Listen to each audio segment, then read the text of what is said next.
श्री कृष्णा, कैसे हैं आप लोग फ्रेंड्स। आज की ऊर्जा आज जो चर्चा होने जा रही है काफ़ी महत्वपूर्ण होने जा रही है। आज हम चर्चा ऐसे ग्रह की करने जा रहे हैं जो वर्तमान समय में आपके लिए बहुत ही शुभ होकर उभरा है।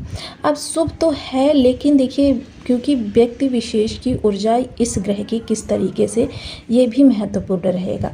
क्योंकि यदि ऑरा में उस ग्रह की ऊर्जा निगेटिव है तो जाहिर सी बात है पॉजिटिव ऊर्जा को भी वो निगेटिव कन्वर्ट कर देगी, और अगर निगेटिव है पॉजिटिव है तो आने वाली निगेटिव ऊर्जा को भी पॉजिटिविटी में कन्वर्ट कर देती है। इसलिए देखिए सदैव आपसे आग्रह रहता है। आज हम जिस ग्रह की चर्चा कर रहे हैं वो श्रम, बल, पौरुष का कारक, उत्साह का कारक ग्रह माना जाता है मंगल की ये ऊर्जा जो है काफ़ी महत्वपूर्ण होती है।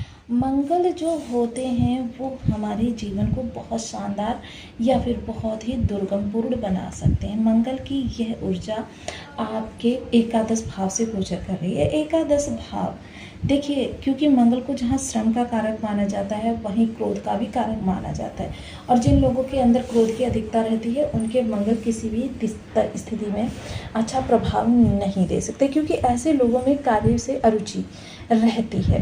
क्योंकि ये लोग देखिए क्रोध के द्वारा या किसी बहाने के द्वारा कार्य को टालने का प्रयास करते हैं, जितना संभव हो सकता है ये कार्य से जी चुराते हैं, और ऐसे लोगों के लिए देखिए मंगल कोई भी ग्रह अच्छा नहीं कर पाएगा।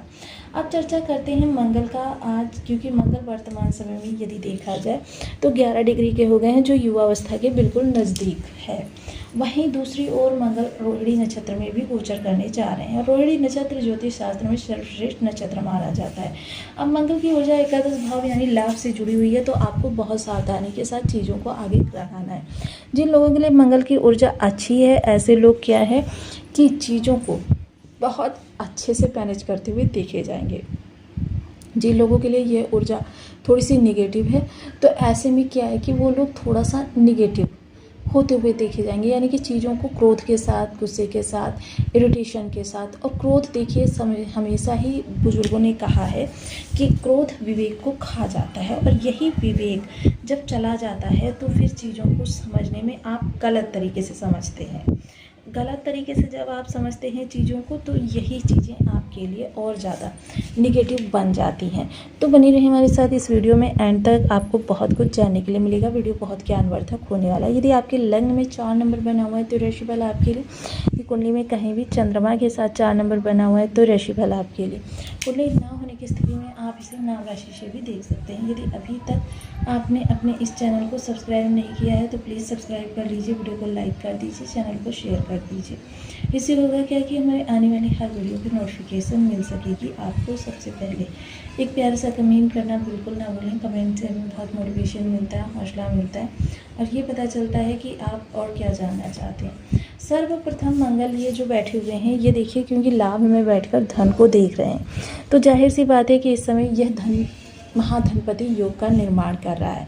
महाधनपति योग थोड़ी सी आपकी इच्छाओं की पूर्ति भी इस समय दिखाई दे रही हैं, कि आपकी जो मेजर डिज़ायर्स हैं जो काफ़ी लंबे समय से आपके अंदर चल रही हैं वो अभी तक दूर नहीं हो पा रही हैं, पूरी नहीं हो पा रही हैं, वो अब पूरी होती हुई देखी जाएंगी। यहाँ पर देखिए मित्र बंधुओं का सहयोग आपका बना रहेगा। लाभ से संबंधित चीज़ों में अगर किसी तरीके से नवीनीकरण या विस्तार की सोच रहे हैं तो इस समय आपको सबसे पहले अपने बड़े भाई बहनों की सलाह उसमें इंक्लूड करनी है। बड़े भाई बहनों की सलाह से क्या होगा, कार्य तो देखिए आपको ही करने हैं, लेकिन बड़े भाई बहनों की सलाह से ये चीज़ें आपके दीर्घकालिक लाभ में बदल जाएंगी। लेकिन इसमें ऊर्जा का भी विशेष ध्यान रखिएगा कि आपकी ऊर्जा आपके लिए कैसा वर्क कर रही है, क्योंकि ये चीज़ें बहुत ज़रूरी हो जाती हैं। चतुर्थ दृष्टि धन भाव पे जाएगी तो वाणी थोड़ी सी तेज रहेगी, थोड़ी सी नेतृत्वशाली रहेगी, थोड़ी सी आदेशात्मक रहेगी, क्योंकि मंगल अथॉरिटी भी हैं। खान पान देखिए सात्विक रखें तो बहुत उत्तम रहेगा। भूमि संबंधी विवादों में ना फंसें। संचयन आपका ठीक से होता रहेगा, लेकिन जिन लोगों के अच्छे हैं उनका संचयन होगा, जिन लोगों के अच्छे नहीं हैं उनका संचयन नहीं होगा। सप्तम दृष्टि जो विचारों के भाव पर जा रही है, विचार काफ़ी जोश से भरे हुए रहेंगे। अब यहाँ पर भी समझ लीजिए चीज़ों को, क्योंकि विचार देखिए जिन लोगों के मंगल की ऊर्जा अच्छी है, अच्छी ऊर्जा वाले लोग विचारों को यथार्थ से जरूर जोड़ेंगे, यानी कि वो विचारों को योजनाबद्ध तरीके से अपनी अप्लाई जरूर करेंगे, जिसका कि उनको लाभ भी मिलेगा। लेकिन जिन लोगों की ये ऊर्जा खराब होगी तो ऐसे लोगों के लिए क्या होगा कि विचार मस्तिष्क में ही उत्पन्न होंगे, मस्तिष्क में ही रूपरेखा बनेगी, मस्तिष्क में ही योजनाएं बनेंगी, ध्वस्त होंगी। यानी कि वो सिर्फ योजना ही बनाते रहेंगे, लेकिन उन योजनाओं को किस जगह पर अप्लाई करना है, कहाँ पर उसका प्रयोग करना है, ये उनको समझ में ही नहीं आएगा, जिसकी वजह से समय काल बीत जाएगा और उनकी योजना मस्तिष्क में ही ध्वस्त हो जाएगी। पुनः नई योजना का निर्माण करने में लग जाएंगे। तो देखिए यहाँ पर संतान भी है, प्रेम संबंध भी है, तो इस समय यहाँ पर ईगो अहंकार का प्रयोग बिल्कुल भी ना करें, क्योंकि ईगो अहंकार का प्रयोग करेंगे तो ये संतान और आपके प्रेम संबंध देखिए एक नए ही अजीब धुरी को जन्म देंगे। षष्ठ स्थान पर जो ये दृष्टि अष्टम रहेगी, तो ये देखिए अष्टम दृष्टि का प्रभाव ये रहेगा कि इस समय शत्रु आपके बढ़ेंगे। तो मोस्टली देखिए कोई भी ग्रह हो उसका अपना अपना शत्रु भाव को प्रभावित करने का तरीका होता है। अब यहाँ पर प्रबल शत्रु हंता तो बना रहे हैं, लेकिन यहाँ पर आपको आक्रामक भी बनाते हुए देखे जाएंगे। शत्रु पर नियंत्रण करने के प्रयास में आप थोड़े से आक्रामक हो जाएंगे। तो संभवतः आपको इस दौरान देखिए इन चीज़ों से तो बिल्कुल दूर रहना है, शत्रुता को पूरी तरीके से अवॉइड करना है, क्योंकि जब भी अच्छा समय बन रहा है तो उस एनर्जी को एक जगह पर लगाने का आपको लक्ष्य होना चाहिए, क्योंकि यदि आपने थोड़ा सा भी अपने ध्यान को डिस्ट्रैक्ट किया तो फिर यही मंगल की ऊर्जा आपके लिए गलत परिणाम भी दे सकती है। तो इसलिए जितना संभव हो सके शत्रुता को अवॉइड करना चाहिए। वहीं अगर कंपटीटर की बात करें तो वहाँ पर भी दो चीज़ें आ जाती हैं। सर्वप्रथम जो निगेटिव ऊर्जा है, तो ऐसे लोग क्या होंगे, क्योंकि सिर्फ योजना ही बनाएंगे कि इस व्यक्ति को मुझे हराना है, लेकिन अगर उसको हराने के लिए थोड़ा भी उनको श्रम करना पड़े, मान लीजिए स्किल्स को डेवलप करना पड़े या ज़्यादा मेहनत करनी पड़े, उसमें उनका बिल्कुल भी रुचि नहीं होगी, जिसका कि लाभ उनको बिल्कुल भी नहीं मिलने वाला।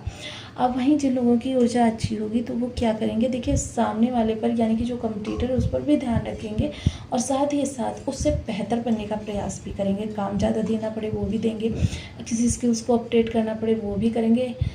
इन चीज़ों का ध्यान रखकर आगे आप अपने कार्य को बढ़ाइए, आपके लिए लाभ अवश्य निकल कर आएगा। वहीं दूसरी ओर आज मैं आपको एक ऐसा उपाय बताने वाली हूँ जिसको करके आप पूरे घर की मंगल की ऊर्जा को अच्छा कर सकते हैं। देखिए रसोई घर किसी भी घर का जो होता है वो मंगल का क्षेत्र होता है। रसोई घर में कभी भी आप गंदगी ना होने दें, साफ सुथरा रखें और साथ ही साथ पवित्रता सात्विकता का विशेष ध्यान रखें, क्योंकि मंगल बहुत ही पवित्र ग्रह हैं और दिन में कम से कम एक बार देखिए भोजन जितना हो सके सात्विक ही बने और बच्चे का ध्यान रखें। अब देखिए दिन में संभव हो तो कम से कम एक बार आपको रसोई घर में भोजन अवश्य करना चाहिए। जब आप रसोई घर में भोजन करते हैं तो जहाँ मंगल की ऊर्जा अच्छी होती है वहीं राहु की भी ऊर्जा आपके लिए पॉजिटिव होना प्रारंभ कर देती है। तो आपको वीडियो कैसी लगी मुझे कमेंट बॉक्स में जरूर बताएं। चैनल पर न्यू है तो प्लीज़ वीडियो को लाइक शेयर चैनल को सब्सक्राइब करना बिल्कुल ना भूलें। मिलते हैं नेक्स्ट वीडियो में, तब तक के लिए नमस्कार। अपना ध्यान रखें, स्वस्थ रहें, मस्त रहें।